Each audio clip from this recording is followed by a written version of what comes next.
The Bronze Age produced the world's first consumer societies. Ancient civilizations with a thoroughly modern obsession, the pursuit of luxury goods.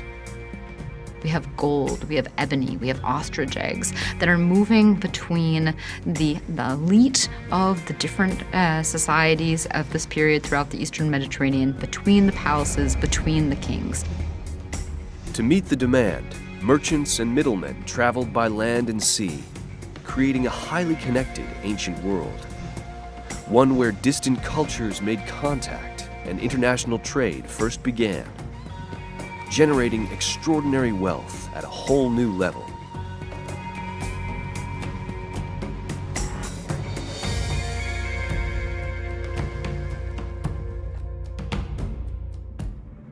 Throughout the early Bronze Age, most people lived in small settlements scattered around the Mediterranean and Near East. But as the Middle Bronze Age advanced and populations increased, connections began to form between royal houses and urban centers. We start to see the development of communities that are at a whole different scale, at a regional scale, at what we can call an international scale. In fertile capitals like Thebes in Egypt and Uruk in Mesopotamia, an abundance of food created a rich class of landowning elites who were eager to trade their surplus for stones, metals, and raw materials from other lands.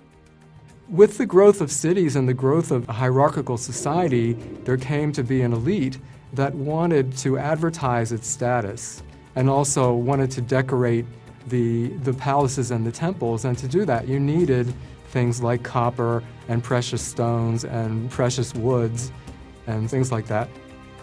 So Mesopotamia was the great market for raw materials. And indeed, when Mesopotamia became urbanized, they seem to have sent out expeditions far into Iran and Anatolia, specifically looking for the raw materials and setting up little trading posts in order to acquire these raw materials. And from there, that's where it all took off, and these networks became all the more robust through the centuries. To the west of Mesopotamia, where the cultures of the Aegean and Mediterranean rim developed, the terrain made it more difficult to move goods by land. So the ancients took to the sea for long-distance travel. Revolutionary innovations marked a booming era of maritime trade.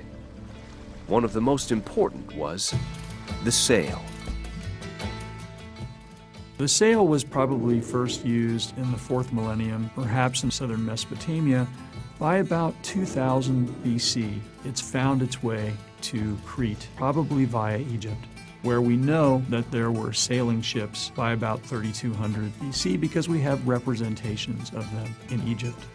So innovations in maritime travel really brought these areas together.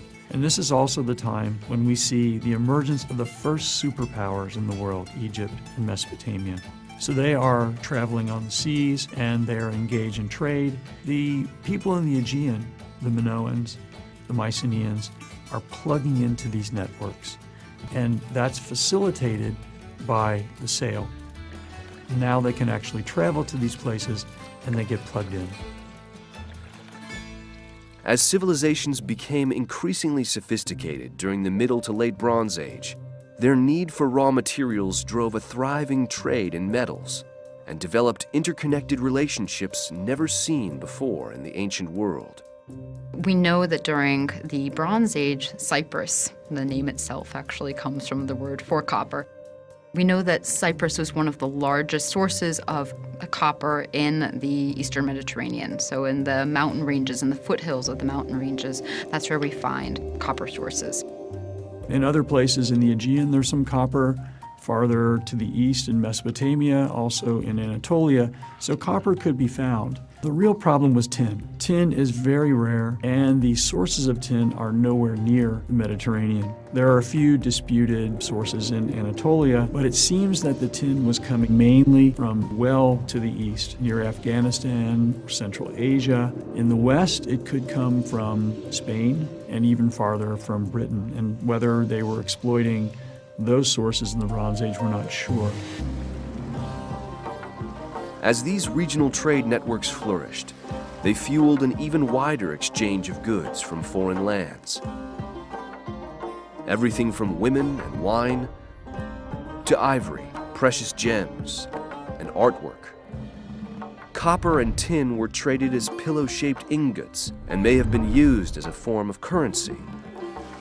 This expansion in trade created a ripple effect of economic and cultural influences across the region. Some of these ideas about writing, about religion, are moving around or being passed by, you can imagine, merchants who are telling stories as they're landing at a harbor. The figures that are behind the scenes, not necessarily the king sitting on his throne, but the people who actually make up the activities of social life, the craftspeople, the peasants, the merchants, the traders. They're interacting and they're creating this kind of social network and interaction that really sees the changes at the Bronze Age. The Minoan civilization arose on the Greek island of Crete during the Middle Bronze Age and flourished for over 1,000 years. Named after the mythic king Minos, the Minoans are considered Europe's first advanced civilization. By 2000 BC, they began building a string of palaces on the island. Their capital, at Knossos, was a hub of commercial and cultural activity. The Minoans, during the Middle Minoan period to the early late Minoan period, kind of monopolized trade in the area. They had the biggest ships. They controlled the flow of people and goods from several centers. And they were trading with the Syro-Palestinians, they were trading with the Hittites, the Cycladic Islanders, the Egyptians. They were even trading as far west as southern Italy and north to the Balkans. So there was quite a large network. There is this idea that there was a Minoan thalassocracy, a kind of rule of the sea, that the Minoans, as incredible sea persons, were able to rule the entire Eastern Mediterranean. I think more and more we've worked away from that idea. What we do know is that culturally, Minoan Crete had a very big impact on areas beyond its shores. We see this, for example, in the spread of wall paintings throughout the Cycladic Islands and again into the northern Aegean, even to coastal Anatolia. So a very distinctive style of Minoan wall painting is showing up in these places. We also find it throughout the Levant and also in northern Egypt. In exchange for copper, tin, gold, ivory, silver, and precious stones, the Minoans traded olive oil, wine, food, and textiles. They may have also been the first to develop the so-called purple trade, centuries before the Phoenicians. People in the Aegean became aware of the fact that certain types of sea mollusks, the murex, has a gland that creates an incredible purple dye. Early excavations on Crete and in the Aegean would turn up shells, and people did not exactly know what to make of this. We now can kind of go back to these early excavation reports and understand them very likely as being processing sites for this purple dye made from the murex. And there have been some very interesting recent finds of this dye actually being used, essentially creating a color in paint. The world was being colored by this purple in various different places, not only in cloth, but also on the walls and doubtlessly in other places too. The Minoans enjoyed relative peace and prosperity through much of their reign as grand masters of trade. But by the beginning of the late Bronze Age, Minoan society began to decline. A major volcanic eruption on nearby Thera or some other natural disaster may have contributed to their fall. Over time, the Mycenaeans, a group of early Greeks from the mainland, moved in and took over trade in the region. The Mycenaeans, once they supersede the Minoans, circa 1450 BC or so, they don't seem to have as strong a connection with Egypt, and so they are oriented to the east, more to the Hittites and the Cypriots, but the Mycenaeans also have a strong interest in southern Italy and Sicily, more so than the Minoans. So they're developing contacts with places on the southern Italian coast and Sicily looking for different kinds of products. We know that the Mycenaeans were trading with southern Italy, with the Balkans. We have Balkan amber in Mycenae. We know that they continued to trade with Cyprus. They continued to get copper ore from the places that the Minoans did. We can actually trace the source of copper by lead isotope analysis because veins of metal in the earth typically possess the same sort of signature, and the sources of copper continue into the Mycenae. They continue to kind of extract at a high level and higher and higher.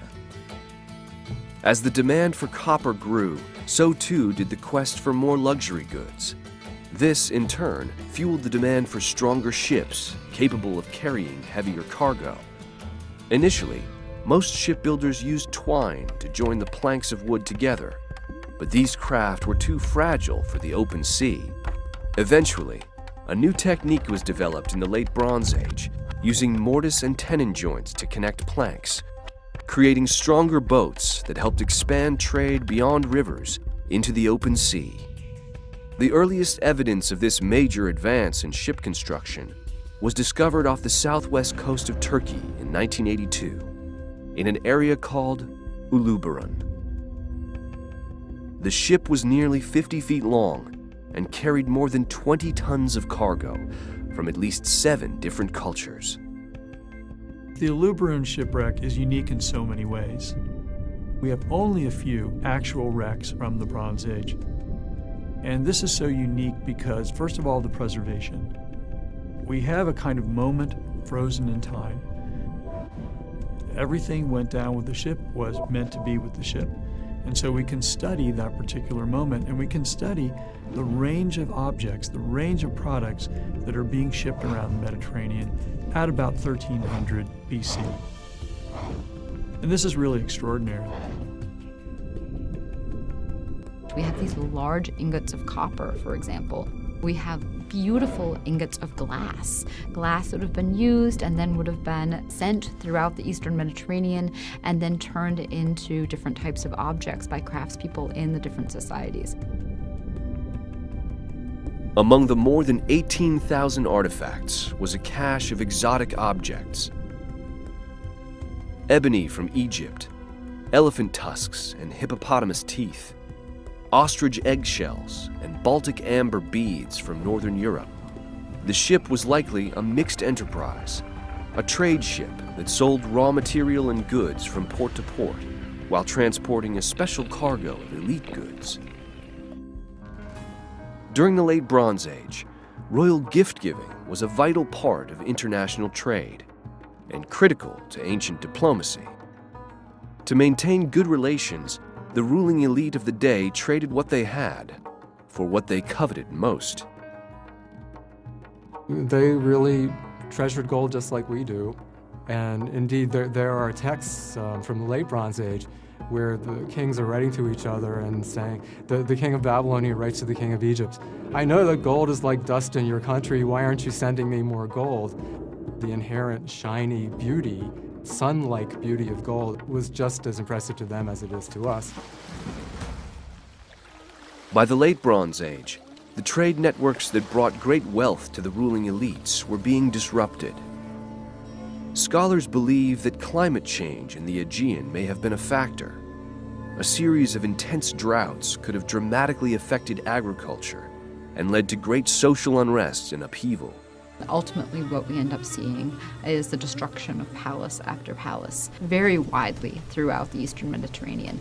And I think the scope of that suggests two things. One, that the climate very possibly is playing a role, that this is, the climate is something that can cause such a widespread synchronous event. But also these are societies that are very interconnected. And so we can see that the livelihood of one is going to affect the livelihood of another.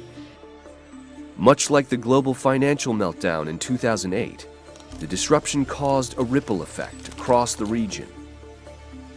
The flow of luxury goods and raw materials for the ruling elites eventually ceased altogether. The vibrant trading networks forged in the ancient world would not be seen again for centuries. But they set the stage for a remarkable expansion of international trade, diplomacy, and cultural exchange that continues to this day.